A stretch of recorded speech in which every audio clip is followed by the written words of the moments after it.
नमस्ते। आप सब कैसे हो? मैं सुरेश सर भास्कर हिंदी प्राथमिक विद्यालय अम्बिवली से कक्षा तीसरी और हमारा विषय है बच्चों परिसर अध्ययन। परिसर अध्ययन में मैं आप सब लोग को जो हमारा 6वां पाठ है हमारे गांव का परिचय, उसके विषय में आपको जानकारी दिए। उसमें पेज नंबर 34 चल रहा था, जो मैंने कहा कि मैं आपको अगली बार बताऊंगा। तो बच्चों इसमें देखिए पेज नंबर 34 में यहाँ देखिए जहाँ मेरा हाथ दिखाई दे रहा है, उंगली देखिए वहाँ पे। आप क्या ये जानते हैं कि छत्रपति शिवाजी महाराज सूरत से वापस आते समय नासिक जिले के तलेगांव ढिंडोरी नामक गांव के पास रुके थे। बच्चों अगर नहीं भी जानते होंगे तो जब आप अगली कक्षा में जाओगे ना, चौथी क्लास में कक्षा में, तो उसमें आपको परिसर इसमें अध्ययन 2 हो जाएगा आपका, 1 और 2। उसमें जो दूसरा उसमें शिवाजी के बारे में विशेष करके अधिक से अधिक जानकारी आपको वही पाठ में मतलब पूरा उसमें अधिक से अधिक आपको शिवाजी महाराज के विषय में आपको जानकारी प्राप्त होगी। फिर भी अगर जानते हैं तो अच्छी बात है, नहीं जानते तो फिर भी यहाँ पे मैं आपको बता रहा हूँ कि छत्रपति शिवाजी महाराज सूरत से वापस जब आ रहे थे, और सूरत कहाँ है बच्चों? गुजरात में। वापस आते समय नासिक जिले के तलेगांव, नासिक जिला तो आप सुने होंगे महाराष्ट्र में है, तो नासिक जिला के नासिक जो जिला है वहाँ पे एक गांव है। कौन सा नाम है? तलेगांव, जिसको हम ढिंडोरी भी कहते हैं, नामक गांव के पास वो क्या हुए? रुके। कहाँ से आ रहे थे? सूरत से। कौन आ रहा था? छत्रपति शिवाजी महाराज। और कौन से ज़िले में रुके? नासिक। नासिक के ज़िले में कौन से गांव में रुके? ढिंडोरी। ऐसे बच्चों जब आप मतलब कोई वाक्य पढ़ते हो तो उसमें जो शब्द हैं उसके बीच बीच में खंडन करके उसके प्रश्न बनाकर उसको आप जब उत्तर देंगे तो आपको वह क्या होता है, बहुत अच्छी तरह से जानकारी मिल जाए। जैसे मैंने अभी यहाँ पे बताया तो आपको पता चल जाएगा कि शिवाजी कहाँ से आ रहे हैं, कहाँ रुके, ऐसी बात है। इसके बाद वहाँ उन्होंने अपनी सेना का पड़ाव डाला था। कहाँ पे? फिर से वही चीज़ें प्रश्न आ रहा है, तलेगांव ढिंडोरी नामक गांव में। वहाँ पे उन्होंने अपनी सेना का क्या क्या पड़ाव डाला, मतलब वहीं पे रुकना। पड़ाव यानी रुक जाना, सेनाओं के साथ में रुक जाना। तले, तल का अर्थ क्या होता है? पड़ाव। तले, जैसे यहाँ पे आपको बता तलेगांव ढिंडोरी था, तो वहाँ पे इस गाँव के पास क्या किया? शिवाजी ने अपना डेरा डाला। किसके साथ में रहा? सेना के साथ में रहा। तो उसका नाम कैसे पड़ रहा है? देखिए, तले, तल का अर्थात है पड़ाव डालना अथवा रुकना होता है, यानी शिवाजी महाराज रुके, इसलिए उस गांव का भी नाम क्या पड़ गया बच्चों? तलेगांव। गांव तो था ही, वहाँ पे उन्होंने पड़ाव डाला, पड़ाव अर्थात तले होता है, इसलिए वहाँ का नाम तलेगांव पड़ गया, इसलिए इस गांव का नाम तलेगांव पड़ा।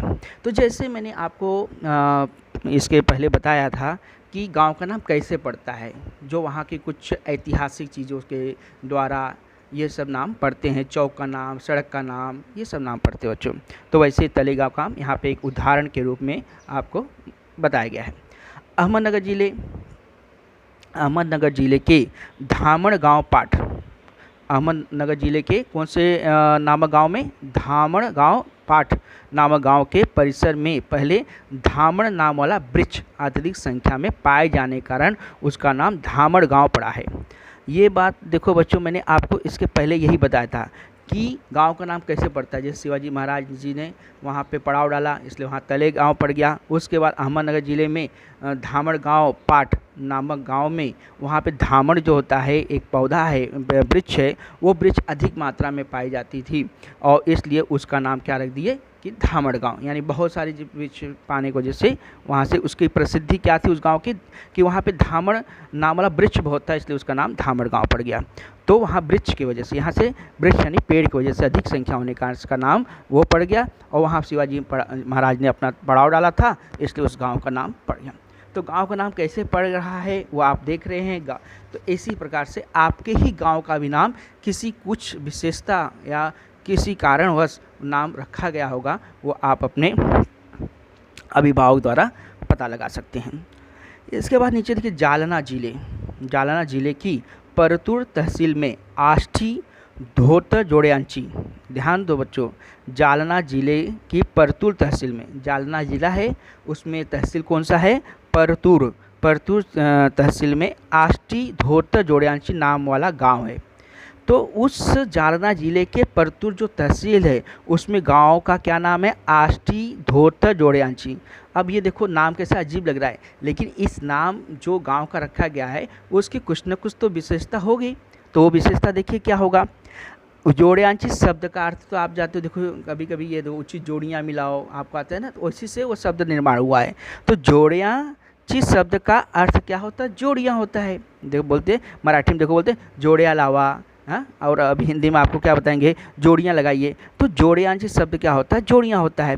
पहले वहाँ पर उत्तम, उत्तम मतलब बढ़िया, अच्छा से जे ज़्यादा उत्तम तथा मुलायम धोतियों की जोड़ियाँ बनाई जाती थी। देखा, मैंने कहा देखिए धोती, धोतिया जोड़ियाँ मतलब इसके मतलब धोती से ही कुछ संबंधित होगा।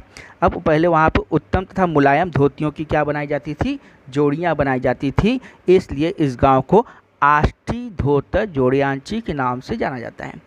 तो जो मैंने पहले आपको बताया था कि जो गांव का नाम कैसे रखा जाता है, यहाँ से उसके उदाहरण के द्वारा भी आप समझ लिए। ठीक है बच्चों, मुझे आशा है बिल्कुल अच्छी तरह से आप समझ रहे हैं।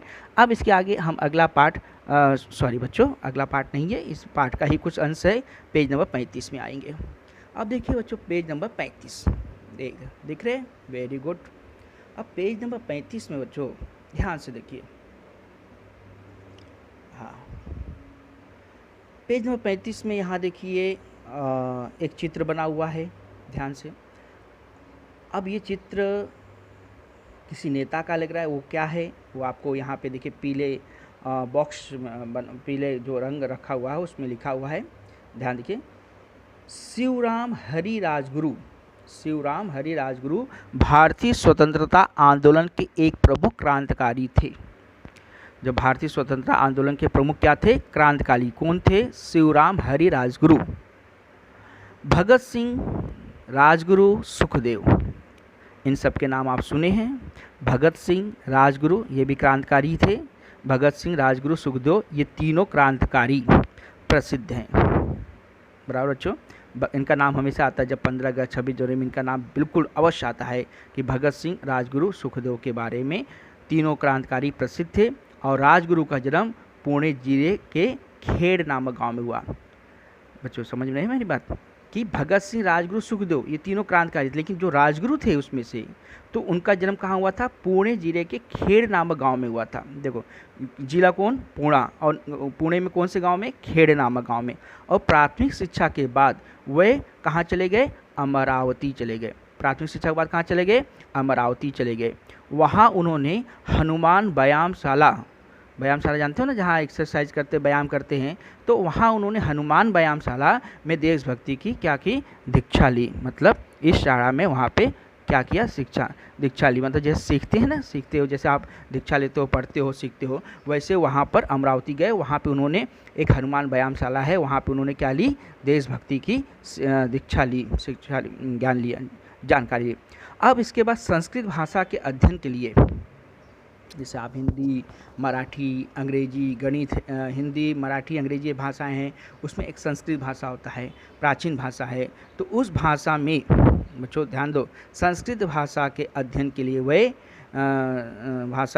वे आयु के 15 वर्ष में कहाँ चले गए, बनारस। संस्कृत भाषा के अध्ययन के लिए वह अपने आयु यानी उम्र के 15 वर्ष में कहाँ चले गए, बनारस चले गए। उन्हें मराठी, संस्कृत, हिंदी, उर्दू, अंग्रेजी जैसी कई भाषाएं अवगत थी। अवगत यानी जानकारी थी, मालूम थी।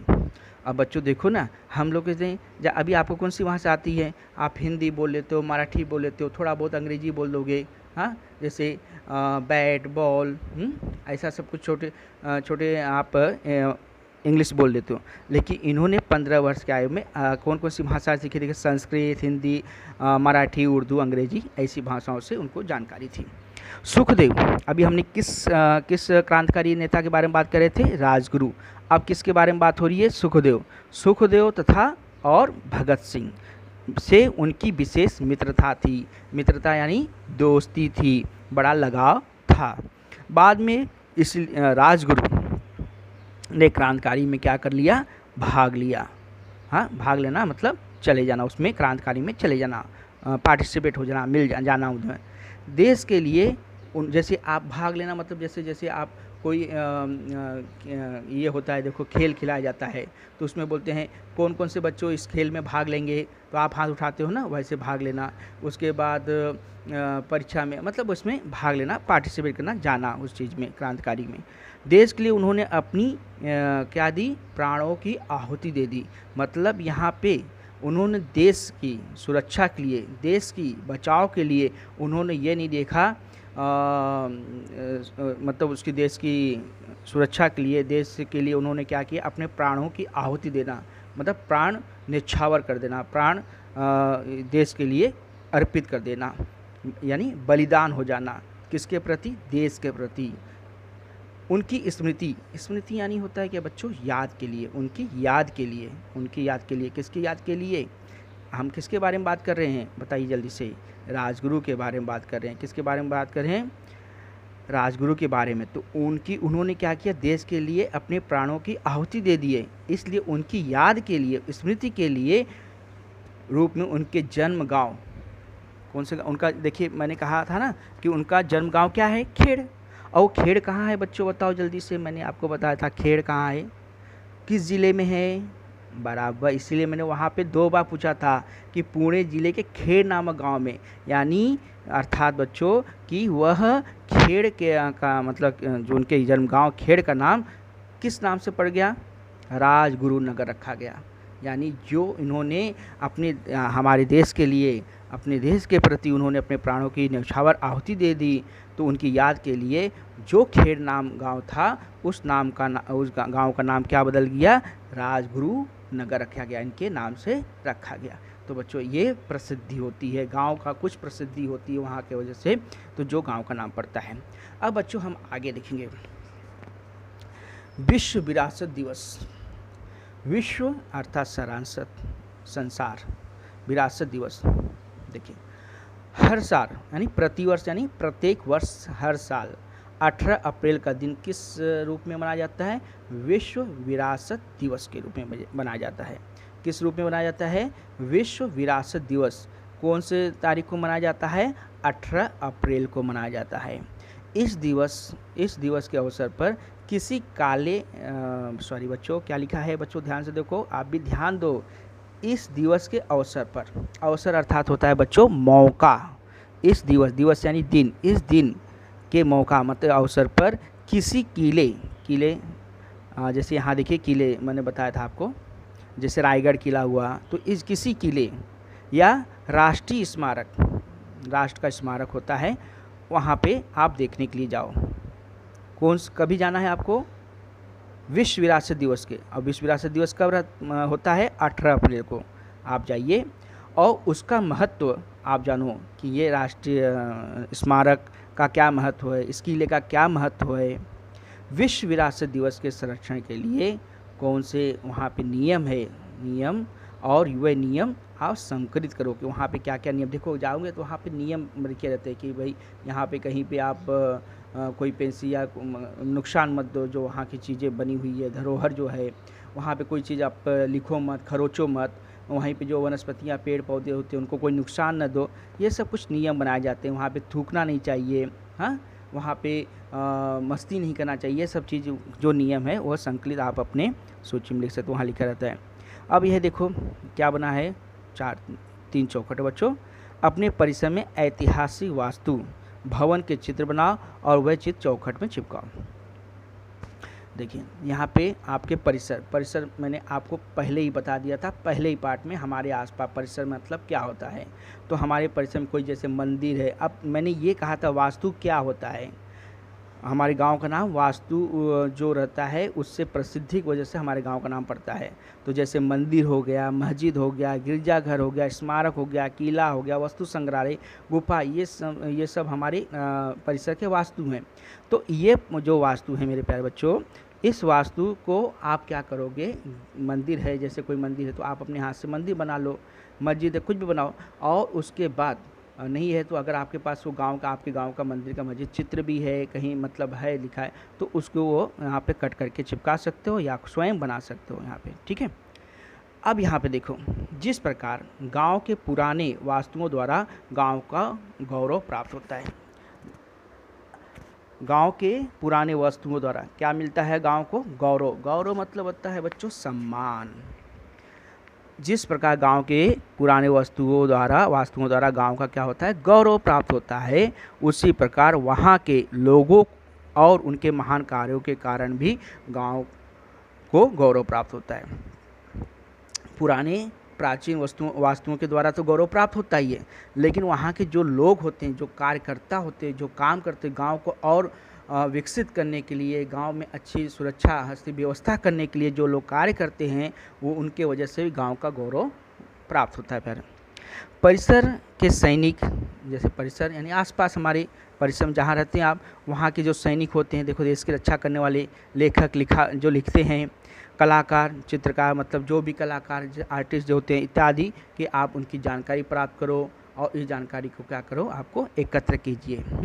और विद्यालय में उन्हें क्या करना है? निमंत्रित करके उनका साक्षात्कार करो।